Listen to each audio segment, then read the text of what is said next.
Olá, boa tarde a todos. Eu sou o professor Francisco Pereira de Souza, professor da Universidade Federal de Alagoas, secretário da ADUFAL e presidente do Conselho de Direitos Humanos de Alagoas. Esta live, intitulada Geopolítica Mundial e Crise Econômica e Movimentos Sociais, é uma promoção conjunta da ADUFAL, da Associação Docentes da Universidade Federal de Alagoas, da qual eu sou secretário-geral, e do Sintufal, dos Sindicatos dos Trabalhadores da Universidade Federal de Alagoas. Dando continuidade ao fomento de debates importantes relacionados ao momento atual, hoje nós temos a imensa alegria, da presença dos ilustres colegas, pesquisadores da UFAL, a professora doutora Lucileia Colombo, que é professora do Instituto de Ciências Sociais da Universidade Federal de Alagoas, e doutora em Ciência Política pela Universidade Federal de São Carlos. E o professor, o doutor Júlio Gomes, que é economista com especialização em Relações Internacionais do Mercosul, pela USP, tem mestrado em Economia Política pela PUC de São Paulo, doutorado em História Econômica pela USP, pós-doutorado em Política Internacional pela Unesp de Marília. Boa tarde, professores, sejam bem-vindos. Bem-vinda, professora Lucileia, e bem-vindo, professor Júlio. Boa tarde, professor Bem? Francisco, professor Júlio, muito boa tarde. Vocês me ouvem? Sim, vocês me ouvem também bem? Sim, Conexão é boa? Ok. Tá boa. Professores, nós estamos vivendo uma crise imensa, tanto mundial como doméstica, tanto pandêmica como econômica e política. Essa crise que é desencadeada pela pandemia da Covid-19, além da pandemia, nós temos a ascensão de regimes de extrema-direita em várias partes do mundo, a defesa do nacionalismo em vários lugares, um processo de reversão muito forte das cadeias globais, do sistema da globalização em vários aspectos, financeiro, comercial, político-cultural, ideológico, e uma acirrada disputa pela liderança sistêmica mundial entre Estados Unidos e China. Nós estamos em uma época em que os Estados Unidos têm a liderança sobre o sistema internacional, mas que, apesar de ainda se manter, nós temos outros atores. Parece que o panorama que se anuncia será extremamente conflituoso e de redefinição da política e das relações internacionais, e que, após a pandemia, essa liderança mundial não será exercida da mesma forma, devido às lentas modificações geopolíticas que já estavam em curso, e que estão se acentuando nesse momento. A pandemia ela está sendo usada de diferentes formas nas disputas geopolíticas de poder. Durante a pandemia, a China tem um desenvolvimento técnico-científico impressionante, Sua aliança com a Rússia simbolizaria talvez até a derrubada da hegemonia norte-americana. Os Estados Unidos eles conseguiram evitar essa aliança durante a Guerra Fria, e isso ajudou muito na disputa bipolar. E para dar continuidade e garantir o seu status de potência, os Estados Unidos eles estão se voltando atualmente de uma forma muito forte para as áreas de influência regional, que garantem o seu status de potência.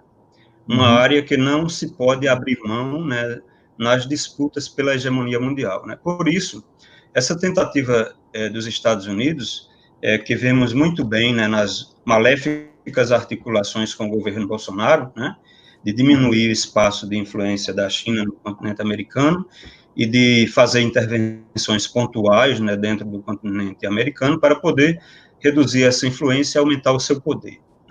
No pós-pandemia, o Brasil ele não terá um problema geopolítico muito sério, já que o atual governo tem se comportado como vassalo em relação aos interesses dos Estados Unidos, defendendo interesses que não são os nossos, nos colocando contra o resto do mundo, contra uma política cooperativa e multilateral, e já que os próprios Estados Unidos afirmam claramente que não há espaço no continente americano para outra potência, a política externa brasileira ela não seria extremamente perigosa, ao apoiar incondicionalmente todas as ações do presidente Trump, Como é que fica o Sul global e o Brasil especificamente, em meio essas disputas no mundo pós-pandêmico, né?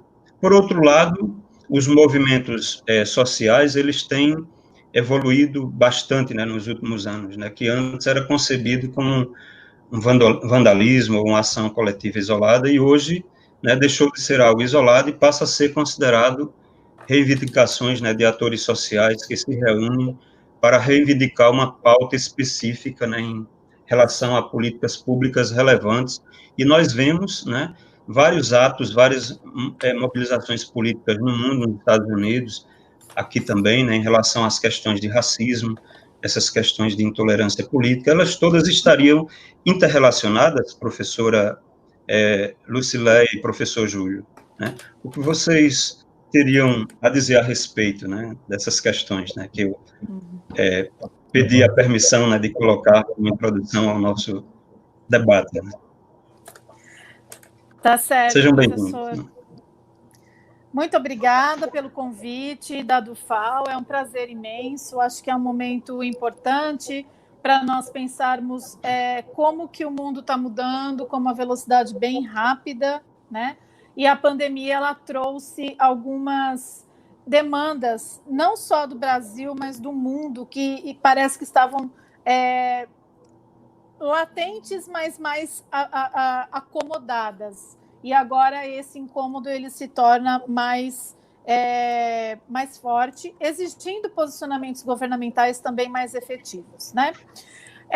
Nesse sentido, eu trouxe uma contribuição da ciência política e da própria sociologia de como os movimentos sociais foram interpretados ao longo do tempo, né? Então, a minha ideia é trazer uma linha histórica mesmo, tratando teoricamente dessa questão, que eu acho que é importante também, né? O papel da universidade é oferecer alguns subsídios de interpretação para a própria sociedade, né? Então, a minha fala é nesse sentido. Então, assim, a teoria clássica sobre os movimentos sociais, até os anos 60, acreditava-se que os movimentos sociais eram insatisfações da sociedade, eram fruto de agitadores, de pessoas insatisfeitas, não tinha uma institucionalidade para esses movimentos, né? Isso predominou até a década de 60, por exemplo. Então, nesse sentido, os autores clássicos sobre os movimentos sociais colocavam que essas insatisfações e as reivindicações, elas eram frutos de uma sociedade que estava em transformação. A própria Revolução Industrial trouxe outras demandas sociais que geravam essas reivindicações, né?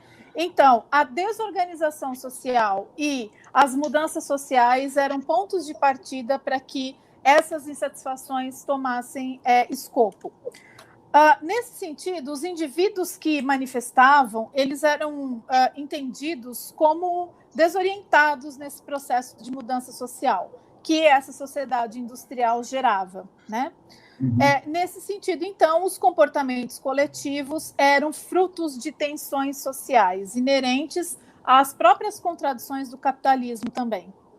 Então, a ideia de movimento social estava atrelada a uma ideia de anomia social, quer dizer, de disfunção. Algo não estava certo nessa sociedade, então essas pessoas se manifestavam. Só que esses autores da teoria clássica acreditavam, então, que os movimentos sociais eles não tinham capacidade de influenciar o sistema político, devido ao seu caráter explosivo, às suas características voluntárias e espontâneas dos indivíduos. Quem tinha capacidade de mudar o sistema político? Os partidos políticos, os grupos de interesse e pequenos líderes, alguns líderes, não todos. Porque nesse momento acreditava-se que a democracia ela era uma democracia de tipo elitista, ou seja, ela não era para todos, ela não era universal. Um pequeno grupo comandava uma grande massa com eleições, né, livres, competição, só que uma participação de uma minoria por meio desses partidos políticos, que seriam os canais institucionais legais, e de grupos de interesse. E as insatisfações sociais, que viriam naturalmente por parte do povo, elas eram vistas como desorganizadas, né, como fruto de insatisfações somente. E elas eram também vistas como respostas irracionais dos indivíduos diante das mudanças dessa sociedade industrial em ebulição. Nesse sentido também, nós podemos dividir essa fase dos movimentos, da abordagem clássica dos movimentos sociais, em 4 partes. A primeira delas foi a Escola de Chicago. A segunda parte, que vai dos anos 40 aos anos 50, a gente pode dizer que foi uma teoria sobre a sociedade de massas, cujos expoentes eram Erich Fromm, Hoffer, né, e que caracterizavam os movimentos sociais como antimodernos e como, portanto, irracionais, né? Nos anos 50, alguns trabalhos do Lipset e do Eberle também direcionavam outras características dessa outra fase dos movimentos sociais, nos quais esses autores articulavam as classes e as relações sociais para o entendimento, portanto, dos grupos sociais. E, finalmente, nós temos uma quarta corrente que é liderada por Parsons, né? E Goffman, por exemplo. E eles analisam formas elementares de comportamento coletivo até uma construção de ações coletivas em grande escala. Então, percebam que há uma gradação na ideia da teoria dos movimentos sociais. Agora eu vou tentar falar rapidamente sobre cada uma dessas correntes, né, para depois entrar na ideia moderna dos movimentos sociais. E bem rapidamente, porque eu acho que eu tenho 15 minutos, né? Bem, a Escola de Chicago, que foi então a primeira corrente, eles visavam uma participação e uma educação para o povo, né? Ou seja, a participação dos indivíduos na comunidade teriam alguma influência no ordenamento dos processos sociais. Então, essa primeira corrente, a Escola de Chicago, previa a interação entre o indivíduo e a sociedade, tá? Como que esse processo que ligava o indivíduo, que é uma esfera distinta do Estado, poderia conversar? Qual tipo de conversa que se teria aí? Então, a Escola de Chicago previa essa relação. E para essa corrente, o conflito era inevitável e também natural, através de um choque cultural, né? Ou seja, só que esse choque cultural deveria ser reprimido ou trabalhado pelos líderes governamentais, tá? Então, essa primeira corrente da Escola de Chicago já prevê um surgimento posterior dos movimentos sociais. A segunda corrente, que Blumer é um dos grandes expoentes, né? Os movimentos seriam divididos em reformistas ou revolucionários, para essa segunda corrente. Os reformistas previam mudanças na sociedade em pontos muito específicos, e os revolucionários queriam reconstruir inteiramente a nova ordem social, ou seja, era preciso destruir e reconstruir, né? Finalmente, nós temos a ideia também do Lipset e Eberle, que previam que os movimentos sociais eram um tipo especial de grupo social, né? Ou seja, uma consciência de grupo, um sentimento de pertença, de pertencimento e de identidade ao grupo, de solidariedade, teria como um binômio entre integração e desintegração social. Nesse sentido, os movimentos sociais teriam 2 funções na sociedade. A primeira era a formação de uma vontade comum e, portanto, de aglutinar interesses dispersos, né? E um segundo ponto que era muito importante, porque a democracia ela era vista como uma forma elitista e não participativa.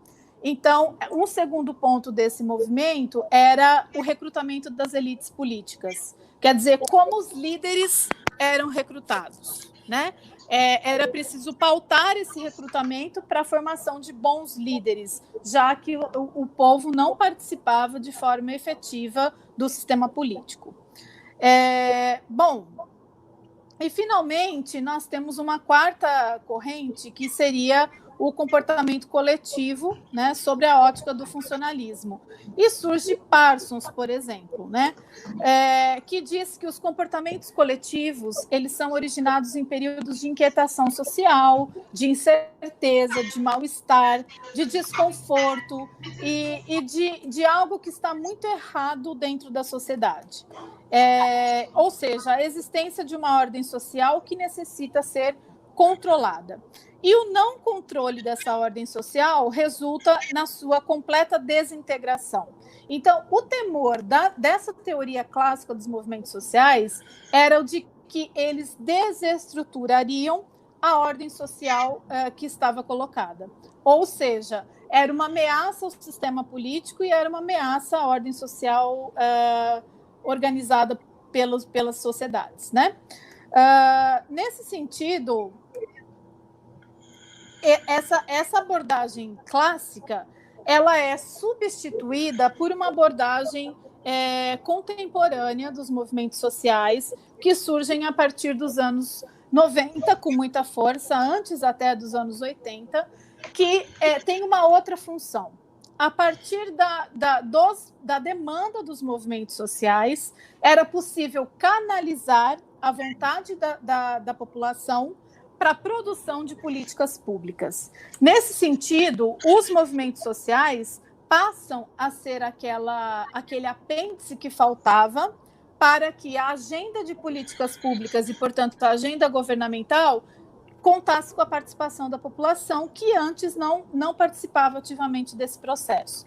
Nesse sentido, essa nova corrente dos movimentos sociais contemporâneos vem a atender também uma mudança na própria democracia. Ou seja, se antes nós aceitávamos que pequenos líderes iriam nos governar, agora nós não temos mais essa ideia.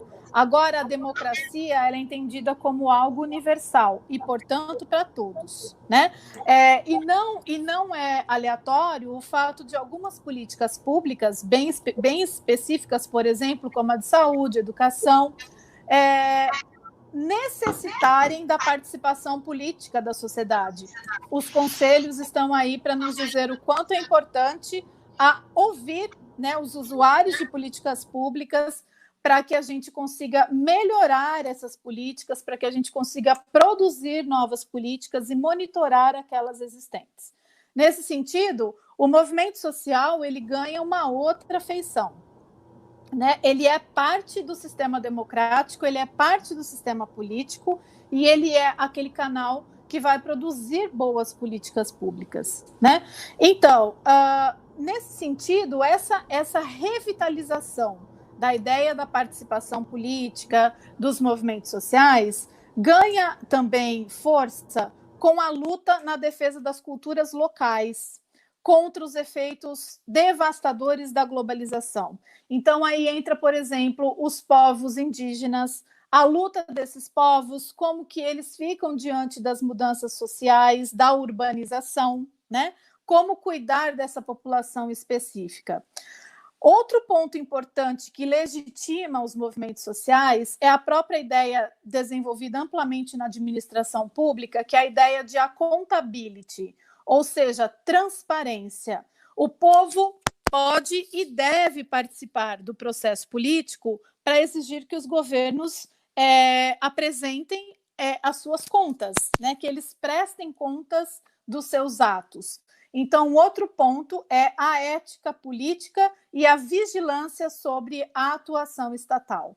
Ou seja, o Estado ele precisa prestar contas aos cidadãos, porque o dinheiro é público, e se é público, ele precisa fazer essa prestação, né, de contas.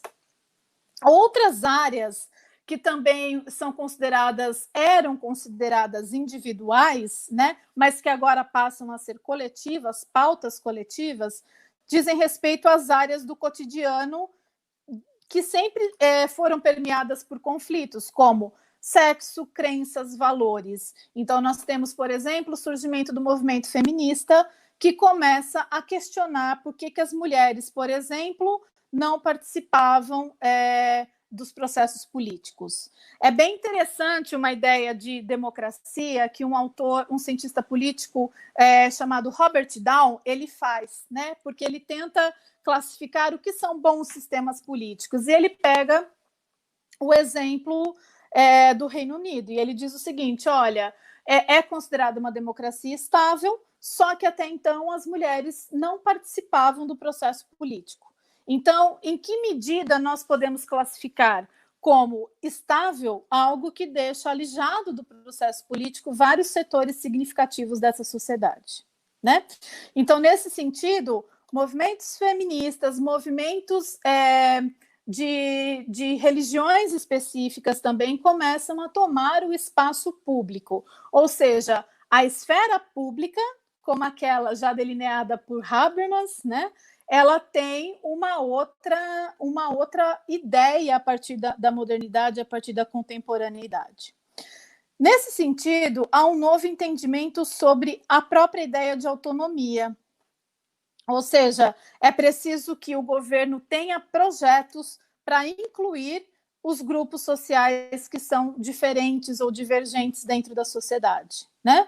É preciso, além disso, já que e aí entrando um pouco no caso brasileiro, já que a Constituição Federal de 1988 ela é universal e ela é, portanto, considerada cidadã, em contraponto a uma cidadania que era, antes de 88, considerada regulada, porque nem todos participavam das políticas públicas, então, nesse sentido, universalizar também demandas particulares, priorizando a construção de uma cidadania que seja, de fato, para todos, é a tônica hoje dos movimentos sociais, né? Então, há um contraponto importante. Os movimentos eles deixam de ser considerados como anomias ou como meras agitações e passam agora na contemporaneidade a serem aglutinadores de demandas sociais. Eu acho que nesse sentido, a partir então desse campo teórico que nós temos disponível, dá para pensar nas nossas demandas específicas, né, no Brasil e no mundo. Então, as críticas ao racismo, as críticas à xenofobia, as críticas à violência contra a mulher, são temas que estão ressurgindo com muita força, né, e que estão tomando, de fato, debate público e exigindo que os governos se posicionem, né? Por exemplo, a violência contra a mulher, agora é permitido que até as farmácias façam a denúncia. A mulher ela chega com um X na mão e ela mostra, e a pessoa, o atendente, tem direito a ligar para a polícia para fazer a denúncia. Quer dizer, são demandas individuais, mas que acabam ocupando pautas que tornam-se coletivas, né? Bom, eu acho que eu já me alonguei além da conta, mas as minhas contribuições eram nesse sentido, e a gente pode voltar depois com a fala do professor, depois da fala do professor Júlio Gomes, tá bom? Muito obrigada.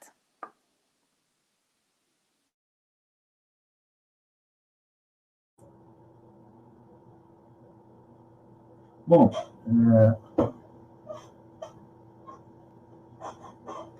eu já vou entrando. Francisco, eu acho que o microfone dele ficou mudo. Bom, enfim, eu vou procurar me ater às questões relacionadas à política internacional em si e as questões relacionadas à crise de um modo geral, tanto a crise sanitária como, evidentemente, a que já se insere, não é, a crise econômica profunda que nós, a partir de agora, passamos a contemplar, passamos a viver. Não é? Em relação gostaria de iniciar a abordagem colocando qual seria a relação de poder entre os países depois de um momento como esse. depois de um momento como esse. O que vai acontecer? Vamos tomar como exemplo, vamos tomar como marco histórico a crise do final de 2007 e 2008. Né? O que está acontecendo ali naquele momento? Efetivamente, esse tipo de situação, esse tipo de declínio econômico, esse tipo de disrupção econômica, de um modo geral, norte-americano, de um modo geral, ele já vinha se dando desde a década de 70, vai se agudizar, procura se manter, vamos dizer assim, vai prolongar, digamos assim, em função da questão da globalização financeira, a partir do momento que há a abertura dos mercados financeiros. Então, essa sobrevida da economia, sobrevida do padrão de vida norte-americano, ele vai se sustentar por um tempo, até que finalmente estoura 2008. Quando estoura 2008, nesse meio tempo, evidentemente, a China também já havia mudado sua postura, de uma postura mais autárquica, de uma postura mais interiorana, e se abre para o mundo. A abertura da China para o mundo é um marco na história econômica mundial. Então, ao mesmo tempo em que há todo um processo, a agudização de um processo financeiro internacional promovido pela tentativa de sobrevivência do padrão econômico norte-americano, o que nós temos do lado de lá, do lado da economia real, do lado da economia da realização, do consumo, da produção, é basicamente uma efervescência das forças produtivas chinesas que sustentam a economia mundial por muito tempo. Agora, um traço importante no que concerne aquilo que aconteceu em 2008 e a relação de China e Estados Unidos a partir daí. 2007, 2008, a China, ela praticamente sai, evidentemente que como todos os países da Terra, tem seu prejuízo, mas a China sai algo como sofre muito pouco e se recupera muito rápido em relação ao abalo que aconteceu em 2008. Por quê? Basicamente porque boa parte dos ativos chineses, boa parte das reservas de ativos chineses não se encontravam lastreadas em dólar, não se encontravam vinculadas ao sistema financeiro formal dos Estados Unidos. Então, a China operava em praças de offshore, particularmente operava no mercado que, depois de algum tempo, ganhou muita notoriedade, que é o sistema bancário sombrio, ou Shadow System Bank. Tá? Não dá para me ouvir. Algum problema?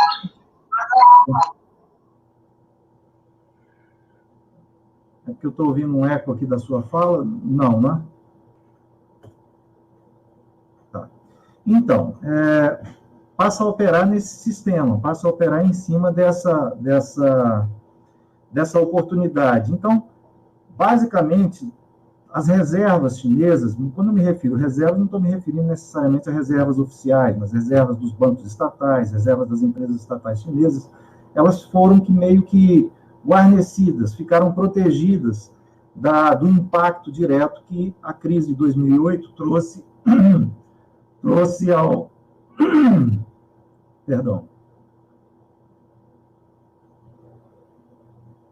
trouxe ao sistema, de um modo geral. E a China, ela sai como verdadeiro protagonista disso, não é? Porque até 2007, 2008, o protagonismo financeiro dos Estados Unidos é inequívoco. A partir daí, o protagonismo econômico da China passa a ser, vamos dizer assim, um garantidor, uma oportunidade de negócio para todos os países do mundo. Então, de certa forma, a iniciativa dos BRICS, a aliança com o Brasil, com a Rússia, com outros países emergentes, com a África do Sul, isso trouxe, digamos assim, uma sobrevida para muito além daquela multipolaridade que ainda se fazia afirmar em relação aos Estados Unidos, considerando já o final da Guerra Fria, enfim. Então, o que nós tínhamos aí era uma multipolaridade mal afirmada. A partir da crise de 2008, essa multipolaridade ela se afirma muito mais, com a presença desses novos atores, principalmente com a presença do bloco dos BRICS como oportunidade de investimento, como oportunidade de negócio e como uma reorientação em termos de política, não é? Para o resto do mundo. Qual a importância disso? A importância é que, a partir daí, os norte-americanos, a política externa norte-americana, ela que sempre se manteve relativamente afastada da questão do multilateralismo, ela vai se manter pragmaticamente afastada, a depender, evidentemente, do governo de ocasião, considerando aí o papel de democratas e republicanos. Em relação aos republicanos, havia uma nítida tentativa de autarquização, uma nítida tentativa de fortalecer relações bilaterais, como foi o caso das alianças que foram tentadas na América Central e na América do Sul, e a partir do momento em que ocorre o revezamento e que os democratas assumem o poder, já há uma tentativa de, vamos dizer assim, se aproximar de uma ideia de multilateralismo muito maior, não é? Mas um multilateralismo, é bom pontuar aqui, um multilateralismo vinculado, excessivamente vinculado à presença hegemônica, à presença protagonista dos norte-americanos enquanto figura internacional, não é? Nunca deixando esse papel de lado, sempre colocando isso.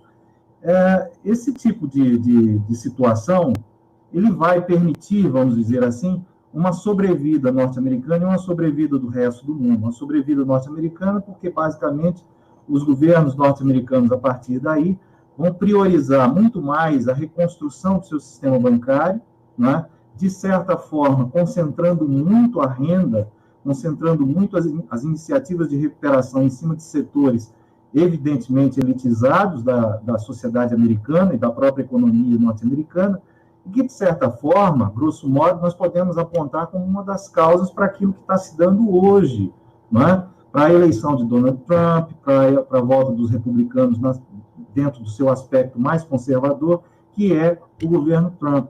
Então, essa atitude do governo norte-americano, essa situação do governo norte-americano lá, ainda como saída, como solução para a crise, não é que vai, de certa forma, conduzir politicamente os Estados Unidos ao que nós estamos assistindo hoje com a presença do governo Trump, né?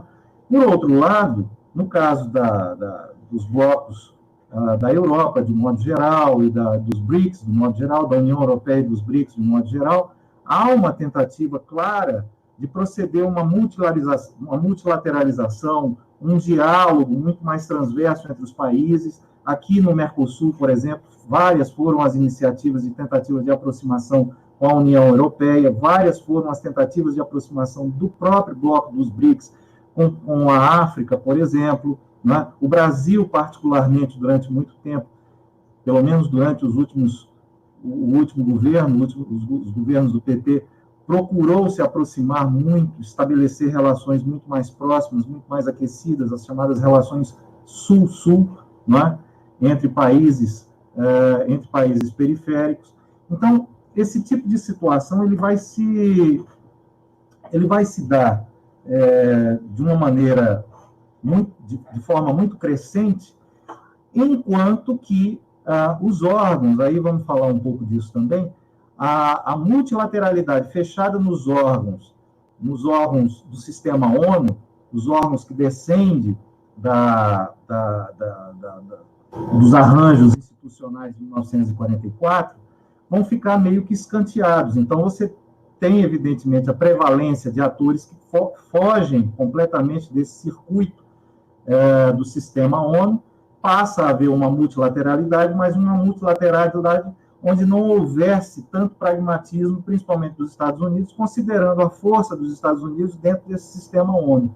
Então, isso é muito nítido, isso até praticamente, vamos dizer assim, até 2015, 2016. A partir daí, a gente começa a ter um retorno a regimes mais, vamos dizer assim, pró-mercado e extremamente conservadores, como acontece na Europa, como acontece nos Estados Unidos, na América Latina como um todo. Em função do quê?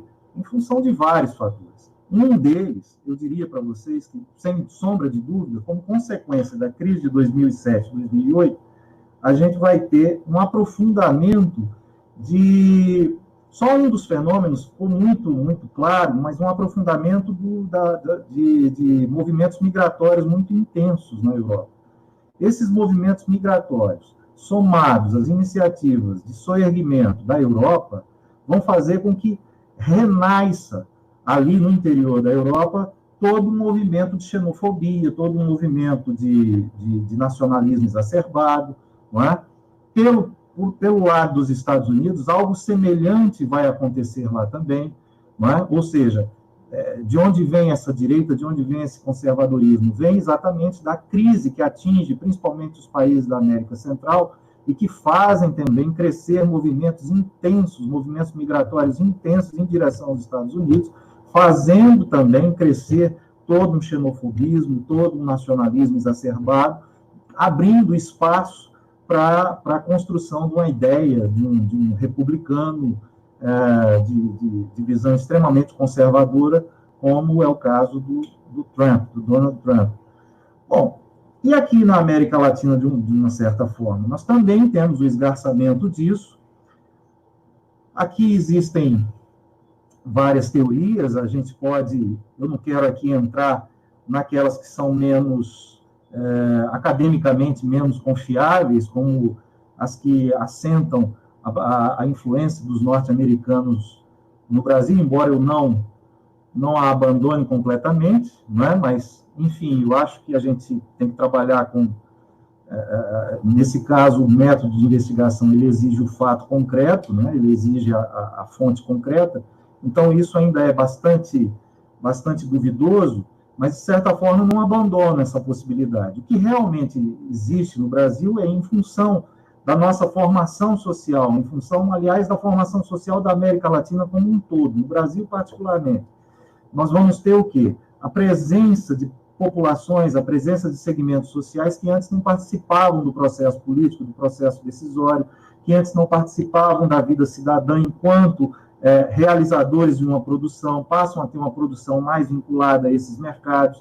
Nós estamos falando aí de segmentos que sempre foram, de certa forma, bastante desmerecidos dentro dos estados nacionais latino-americanos. E isso, evidentemente, provocou, não tenham dúvidas nenhuma, vai provocar toda uma reviravolta nessa situação política desses países, já agora de 2015, 2016, com a sucessiva queda de governos populares, vamos chamar assim, né? Com a sucessiva queda desses governos populares. Pois bem, o que acontece agora? Acontece que a situação de 2007, 2008, a crise de 2007, 2008, ela, em termos de mercados financeiros, ela, vamos dizer assim, ela não foi completamente contornada.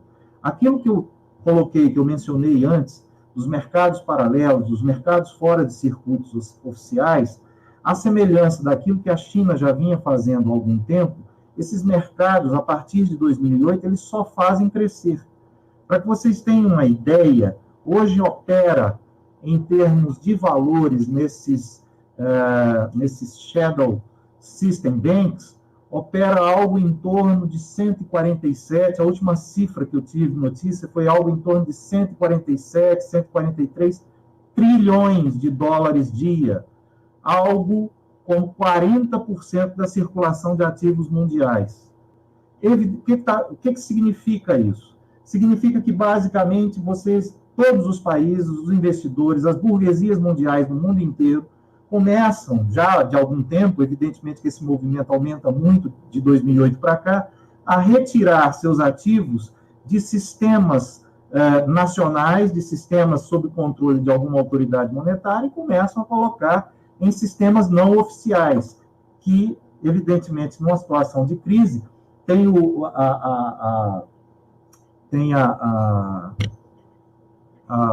privilégio de permitir aos investidores uma agilidade muito maior em aplicação, em desaplicação, enfim.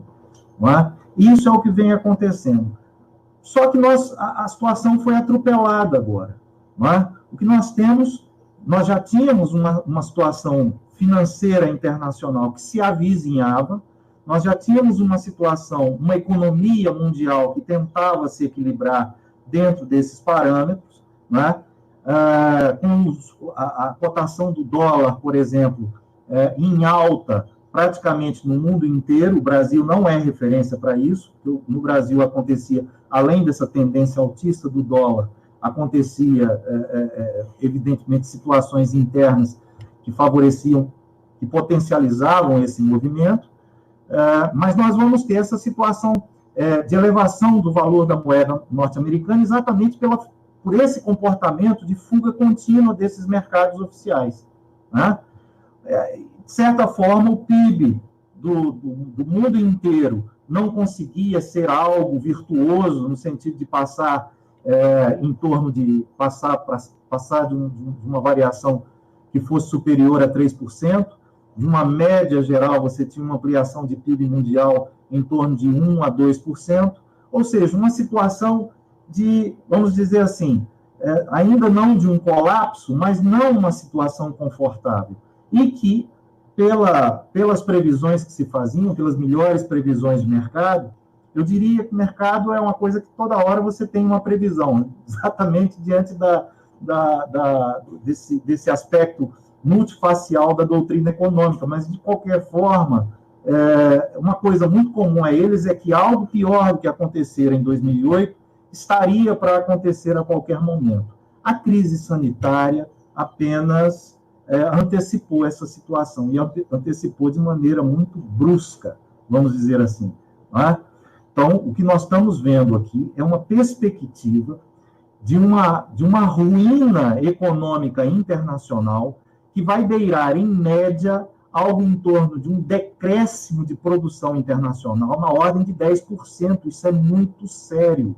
Nunca antes, na história da humanidade, de maneira tão integrada, o ser humano assistiu coisa assim.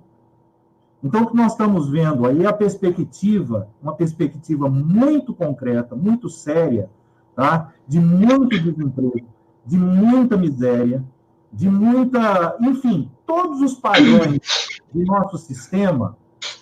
Me avise, Francisco, se eu estiver adiantando o tempo, por favor, porque quando eu empolgo... Enfim, todos os padrões que eram, vamos dizer assim, sustentáculos teóricos, postulações teóricas, lógicas desse nosso sistema capitalista, estão agora sendo postos à prova, no sentido de, daqui por diante, recuperamos isso, continuaremos a ser uma economia de mercado propícia à acumulação financeira desenfreada que vinha ocorrendo no resto do mundo, né? Que vinha ocorrendo... Professor Júlio, depois o senhor conclua, viu, devido aos 15 minutos combinados, tá? Aí a gente passa para as perguntas e o senhor pode dar continuidade ok? Tá certo. Eu só ia terminar... Desculpe o papel do chato aqui, mas... Não, imagina. É seu papel. Eu também detesto avançar do tempo, eu acho isso deselegante. Mas, de qualquer forma, eu só ia terminar para deixar um gancho já mais adiante. O que será desse sistema daqui para frente?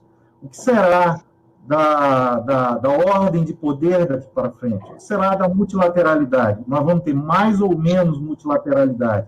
Qual é o papel desses movimentos sociais? A professora Lucileve colocou muito bem o protagonismo desses papéis. A partir de hoje, eu teria uma palhinha a dar em relação a esse assunto, mas existem uma série de dúvidas, e essas dúvidas eu quero deixar aqui para uma fala mais adiante. Essas dúvidas, elas encontram o seu eixo exatamente na situação caótica que nós estamos vivendo, porque, no momento, a nossa preocupação é sanitária. Logo no momento seguinte, daqui a muito pouco tempo, 2 meses, 3 meses, nós teremos uma preocupação econômica internacional das mais sérias, tá? Que, honestamente, eu acredito que mudarão completamente a nossa visão, a nossa maneira de enxergar esse sistema, nosso capitalismo atual. Professor, o senhor discute bastante a questão do multiculturalismo. Nós somos de diferentes áreas, né? Eu fiz bacharelado em Direito e também graduação em Filosofia, e o mestrado, doutorado e o pós-doutorado foi que eu trabalhei mais com essa questão de relações internacional, política, filosofia do direito. Veja, há uma coesão aqui, há uma convergência, né, em relação aos discursos, né, da professora, quando coloca a questão da globalização e os seus efeitos devastadores, né, em relação às minorias, né, que tem tudo a ver com essa questão que o senhor coloca, que é dos multilateralismos, né? Porque, veja o seguinte, tem toda nós temos toda uma evolução, digamos assim, daquilo, como ela citou um autor que eu trabalhei e fiz uma crítica durante o doutorado, mas que é um dos grandes gênios, que é o Habermas, né? A questão da esfera pública. E aí eu teria hoje, no pós-doutorado, eu fiz umas certas críticas em relação. Tem um discípulo do Habermas, que é o Axel Honneth, que ele acaba fazendo umas contribuições em relação ao pensamento dele, mas também umas críticas no sentido da motivação real, né, dos indivíduos, não através de uma linguagem, de algo abstrato, né, em relação aos movimentos sociais, que eu acho importantíssimo, né, na leitura que o Axel Honneth faz em relação a essas questões. Eu acho que nós, no mestrado aqui de filosofia, a gente está com a disciplina, eu estou, né, que a gente discute muito bem essas questões, mas veja, tem muitas perguntas aqui dos colegas, do Gêner, do nosso presidente, o professor Jailton, mas eu gostaria antes de fazer uma questão, né, em relação a essa questão dos multilateralismos ainda, antes de passar a palavra para o pessoal. Veja o seguinte, o Bolsonaro, o governo Bolsonaro, ele vai abandonar, tem tudo a ver nessa relação do grande protagonismo, por exemplo, da China hoje, né, que cresce com a sua incrível produtividade, né, fornecendo para o mundo aparelhos e usando uma política daquilo que, na sua área, a gente poderia chamar de soft power, né, em vez de um hard power, né, que os americanos resolveram intensificar, principalmente na nossa região, né, com medo de perder essa hegemonia mundial, e que tem tudo a ver com a miséria, com toda essa desgraça que a gente vai ver depois, que é terrível, né, os prognósticos, a gente poderia dizer, nós fazemos ciência, nós não fazemos futurologia, mas dá para perceber, como dizia um grande filósofo alemão, Hegel, na época dele, né, criticando o Solem kantiano, aquela ideia de DVC, né, que a gente pode captar aquilo que está dado no real, né? Então, o governo Bolsonaro, ele vai abandonar, por exemplo, pautas muito importantes, inclusive algumas pessoas de tendências como o Fernando Henrique e outros ministros, aí o Paulo Amorim, gente que foi do PT, de tendências diferentes, fazem uma carta aí de um abaixo-assinado, me pareceu que houve um ruído, em relação, por exemplo, a essas pautas que foram colocadas pela diplomacia brasileira desde a época do processo de redemocratização, e que o governo atual, de cunho fascista, né, ele tá perigando, né? Você vê coisas absurdas, como um ministro das Relações Exteriores falando de corona, de comunavírus, né? Criticando, o outro fazendo gracinha de uma forma preconceituosa da educação em relação à China. Então, eu não quero ser aqui o Gessé Souza na guerra contra o Brasil, né, que coloca uma série digamos, de teorias conspiratórias e aquilo que talvez seja até fatos, né, mas eu acho, por exemplo, essas questões, o Brasil e os Estados Unidos estão numa sintonia muito grande, né? Você vê a questão, como eu estava colocando, a questão ambiental, a questão da integração regional, a defesa dos direitos humanos, né? O Brasil, ele realiza uma aliança com os Estados Unidos sem contrapartidas claras, né? As alterações em cursos, elas são profundas e divergem, inclusive dos princípios constitucionais que regem as relações intergovernamentais no Brasil, né? Nós temos, eu não sei se as senhoras são da área do direito, né? Quando eu estudei direito, aqueles tratados internacionais, eles eram captados como algo equiparável, né, a medidas constitucionais, né, que são colocadas pelo nosso país. Então, nós estamos caminhando para uma mudança estrutural da política externa brasileira, né, e as quais, né, as suas consequências no cenário pós-pandemia para a nossa política e as nossas relações internacionais são terríveis, assim, pelo menos eu acho, eu não sei o que é que o senhor diz a respeito, né, nós não estaríamos, né, no caminho oposto de uma resolução, né, dos problemas que a pandemia e a crise subsequente ela vai agravar no Brasil e no mundo, né? Existe uma crise do multiculturalismo, né? O multilateralismo causado pelo próprio líder, né, do sistema, que é os Estados Unidos, com essa guerrinha do Trump, né, para tirar a responsabilidade dele, principalmente pela má gestão dentro dos Estados Unidos, né? Nós temos evidenciado essa crise, né, com as críticas de Trump do multilateralismo em relação à OMS, né, à OMC, também a própria ONU, né? Essa crítica, ela não apaga o fato, porém, né, de que o multilateralismo ele pode ser uma opção ou um instrumento, né, de atuação anti-hegemônica, né, pós-pandêmica, né? Mas, infelizmente, né, o Brasil ele tem se afastado dessa opção, né, pelo multilateral, muito obrigado. Ele vem, né, contribuindo, né, com a crise das instituições multilaterais, né, como um vassalo do governo Trump, o governo Bolsonaro, né, e a inserção do Brasil na década de 1990 e início de 2000 nos fóruns multilaterais, né, inseriu o Brasil na política internacional, né. E você citou, inclusive, por exemplo, a atuação do governo, por exemplo, de Lula e na época dele, de alinhamento, né, por exemplo, com os BRICS, né, a China, as relações pacíficas aqui na América do Sul e tal. E esse governo, né, em alinhamento com o governo Trump, ele está colocando tudo a perder, né? Então, quais seriam essas consequências, né, do afastamento? Porque eu acho que, além da própria miséria, da própria fome, do próprio problema econômico, nós temos uma bomba na mão, uma batata quente na mão, que é essa questão de estar sendo um vassalo do grande suzerano, que não vai passar mais a ser o grande suzerano do mundo, né? Porque a China está bem alinhada com a Rússia. A Rússia tem um poder militar incrível para barrar bombas atômicas, não importa se um indivíduo tem 35 ou tem 30 mísseis apenas, né? E, por outro lado, a China tem feito uma política muito agressiva no sentido, né, da sua política externa, né, de essa rota da seda, de alinhamento, de domínio ali de toda essa região euroasiática, né? Essa coisa toda. Por outro lado, ela causou uma simpatia nesse uso de um soft power, né, das suas relações, cedendo especialistas para a Europa, para o restante do mundo, e os Estados Unidos, com esse governo Trump, ele criou uma certa antipatia. Não concorda?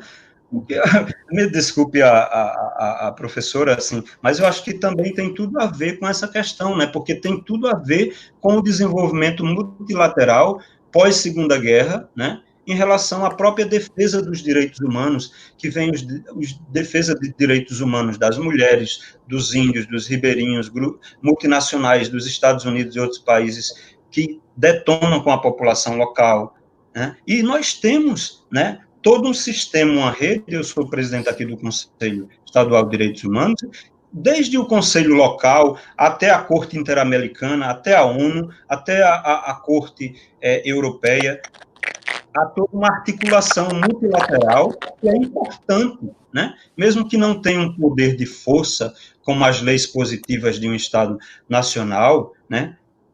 E os princípios constitucionais. Nós vemos isso dentro do próprio Estado, né, a defesa dos direitos fundamentais. Muitos querem, né, denegrir como algo que não tem muita força. São princípios que articulam, né, e impulsionam essas lutas, né, desses movimentos também, né, tanto do ponto de vista nacional, doméstico, quanto do ponto de vista internacional. Me perdoe me alongar em relação à questão, eu sei que também tem muitos colegas que fizeram determinadas questões, Não sei se seria bom ler ou já responder, né, e a Karina poderia colocar na tela, ou o que é que os senhores acham, né? Professor, pode entrar. Não, eu acho que talvez, eu não sei quanto tempo temos, né? Mas fazer rodadas de 3 perguntas, de repente? Sim. O presidente, o Jailton, ele coloca aí uma questão, né? É possível antecipar algumas tendências políticas em termos de mobilização social, levando em conta o aprofundamento da crise política no Brasil? Certo. E que também tem a ver com o seu questionamento, né, professor? Acho que as duas, de certa maneira, se interrelacionam, né? Tem mais alguma? A escola de Chicago, dos movimentos sociais, teria algo a ver com a Escola de Economia de Chicago ou não tem relação alguma? Tá. Deixa eu... eu acho que essa é uma quarta pergunta, né? Vamos só responder aquelas 3 e deixar essa para uma outra rodada? Essa do Jean aí também, a respeito da diplomacia, tem uma relação com aquela questão, né, que eu coloquei, né? Isso. Também. Bom, eu vou começar a responder, então. Eu acho que, na realidade, o que fica, né, tanto do cenário brasileiro como internacional, diz respeito muito à nossa noção de cidadania. A cidadania, ela é o ponto de partida para a gente perceber como é que acontecem reivindicações no Brasil ou não acontecem, e como acontecem reivindicações nos outros contextos, né?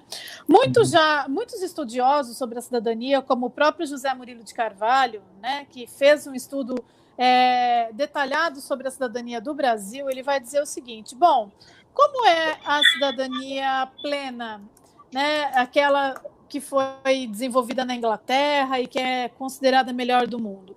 É uma pirâmide, né, onde primeiro eles conquistaram direitos políticos, depois direitos civis, e só depois vieram os direitos sociais como frutos dessas reivindicações advindas dos outros 2 tipos de direitos. E o José Murilo de Carvalho diz que a situação brasileira é o inverso. Nós sempre necessitamos que o Estado nos cedesse primeiro direitos sociais, depois direitos civis e só depois direitos políticos. Essa é a análise de José Murilo de Carvalho.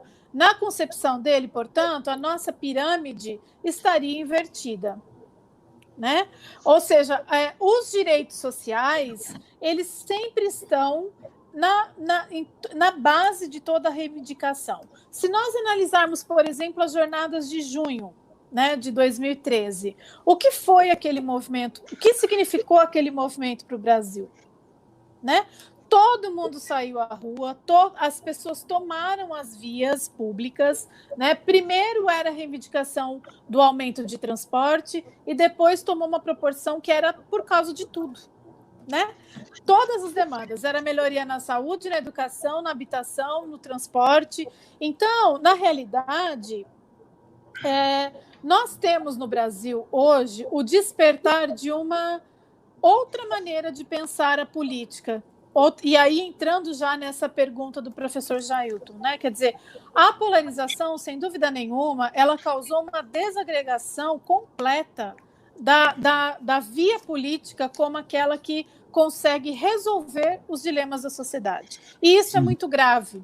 E isso é muito perigoso, porque eu costumo dizer que em política não existe cadeira vazia, né? Se algo estava vago, ele vai ser tomado por qualquer outra coisa, e que não necessariamente essa coisa seja o melhor a ser tomado naquele momento, né? Então, se nós duvidamos dos partidos políticos, se nós duvidamos da via política como a resolução dos nossos dilemas, bom, então o que entra no lugar? Né? Há muito tempo e há alguns anos que o nosso sistema político está polarizado. Ou você é uma coisa e ou você é outra. Quando, na realidade, a democracia plena, ela não propõe 2 centros gravitacionais de poder, mas ela propõe muitos centros de poder. E as outras demandas, onde elas estão? É como se elas estivessem obscuras diante desses dois segmentos que dominam, de fato, a política nacional. E mais grave ainda, eu entendo que é a formação de líderes. Né? Muito nós falamos sobre as próximas eleições, mas quais seriam os líderes a encabeçarem essas próximas eleições? Mais do que isso, nós estamos conseguindo formar líderes ao longo da nossa trajetória, né? Porque se isso não está acontecendo, então também há um problema sério endogenamente, não é só em relação às mudanças sociais e tudo mais. Existe algo acontecendo dentro do sistema político, né? Então, o que virá disso, eu acho que passa muito por essa noção de cidadania. Em que medida nós vamos conseguir fazer da política um centro de resolução dos nossos conflitos? E eu costumo dizer que, mais do que isso, qual é o papel da universidade hoje? É um papel pedagógico. As pessoas não nascem sabendo política ou elas não nascem gostando de política. Nós precisamos fortalecer esses canais para que as pessoas consigam se identificar com as políticas, que elas consigam perceber que a política está muito próxima delas. Por exemplo, quando elas usam um sistema público de saúde, quando elas usam um sistema educacional que é público, né? Então, eu acho que o papel de nós docentes é também esse papel pedagógico, de fortalecer e de revitalizar a política como aquela...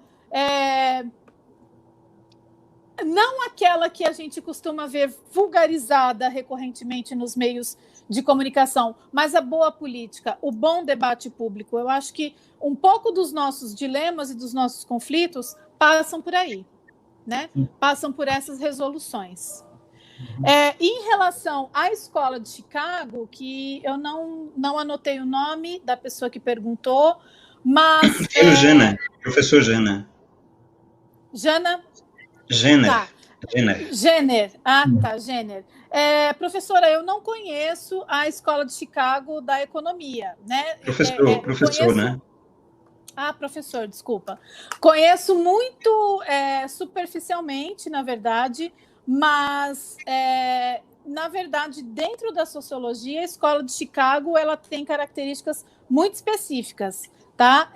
Que eu não tenho propriedade para dizer, porque, de fato, eu não conheço a fundo essa escola da economia, tá? Eu sei essa que foi desenvolvida por parte da sociologia e que desenvolveu muito a ideia dos movimentos sociais, certo? Nós teríamos aí ainda uma pergunta do professor Altair e da professora Ana Maria Lopes, né? Não sei se nós teríamos tempo, né, se a Karina poderia ainda colocar, pelo menos a última, da professora Ana Maria Queijeiro Lopes, né? Não, ela disse que, assim, hoje o general Ramos fez uma sugestão que é quase uma ameaça ao posicionamento dos divergentes do governo, né? É correto militares ocuparem qualquer cargo no executivo sem serem transferidos para a reserva? A batata quente na mão de vocês, né? Oh, meu Deus! Eu sou só um mediador. Francisco, você está numa posição confortável.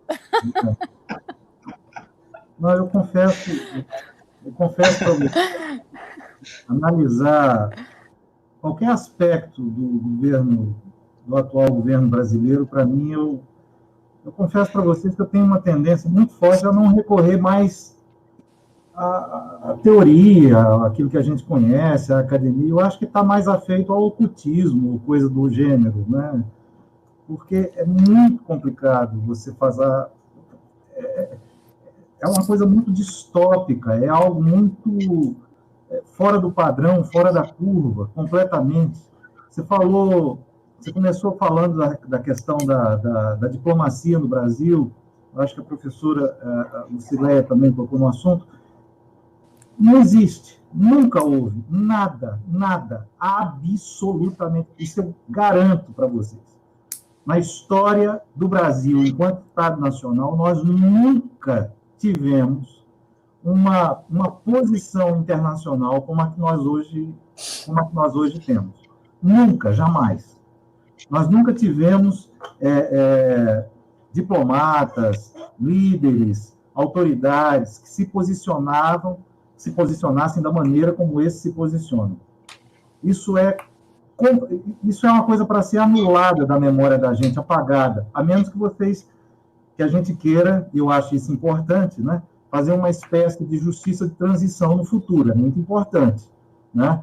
Mas tirando a questão da justiça de transição, se não for para fazer isso, que a gente tenha que apagar isso da memória, porque isso envergonha muito, certo? Em relação àquilo que você falou, da posição diplomática, da posição do Brasil enquanto Estado perante a posição norte-americana, não existe.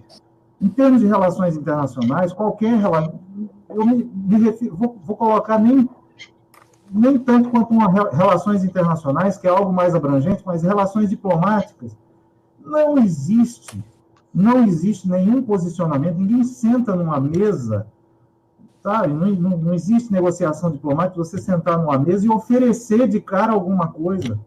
Relação diplomática é troca.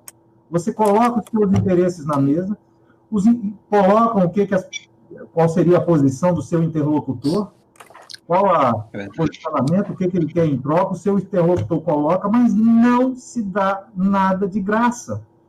E o Brasil continuamente vem dando. Isso é uma posição de sabugice internacional. O seu interlocutor perde o respeito por você, como em qualquer outra negociação seria assim. O seu interlocutor ele perde completamente o respeito. A partir do momento, toma aqui, você não quer uma base de Alcântara aqui para lançar seus foguetes aqui, toma aqui, você não quer aqui a perda do visto para entrar com as pessoas que vierem ao Brasil. Isso é uma posição de sabugice que não tem reflexo, não tem parâmetro em nenhum manual de relações diplomáticas, de relação internacional. Isso não existe. Tá certo? Isso é coisa isso é um procedimento pessoal, evidentemente, um procedimento pessoal altamente tacanho, altamente retrógrado, altamente distópico, sem nenhuma vinculação teórica, sem sequer receber conselho de uma pessoa sensata. Tá certo? Então, a posição brasileira em relação aos Estados Unidos hoje é algo profundamente vergonhoso. Isso para nós que a gente estuda, que a gente lida com isso, que a gente observa a posição de várias políticas internacionais e várias políticas diplomáticas que o Brasil teve no passado, você contemplar uma situação dessa é uma coisa que dá nojo. Desculpem a expressão. É verdade. Professor Júlio, é verdade. Me perdoem a intromissão, né? Aqui nos bastidores, a Karina, né? Que é a poderosa chefona aqui que nos orienta, né? Ela está pedindo para a gente fazer as considerações finais devido ao tempo, porque tem um tempo limite, né, no YouTube, senão ele vai ser cortado sem a gente fazer uma conclusão, né? Eu agradeço muito a vocês, né, a professora Lucileia e ao professor Júlio, né, muito obrigado pela presença, né, pelas oportunas considerações, né, muito interessantes. A do FAO, né, e o Cinto FAO agradece, né, e nós agradecemos também a participação de todos, né, que estiveram conosco nesse evento online, né, um bom final de tarde, um bom final de semana, né, muita saúde para todos vocês, para suas famílias, ok? Um grande abraço. Obrigado.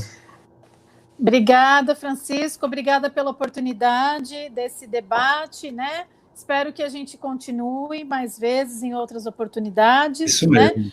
É importante juntar os institutos, acho que é momento de aglutinar forças, então foi um grande prazer, né, encontrar com vocês agora nessa tarde, tá bom? E reitero os desejos de muita saúde para todos nós e para as famílias de vocês também. Obrigada. Obrigado. Eu agradeço a oportunidade também, a do FAO.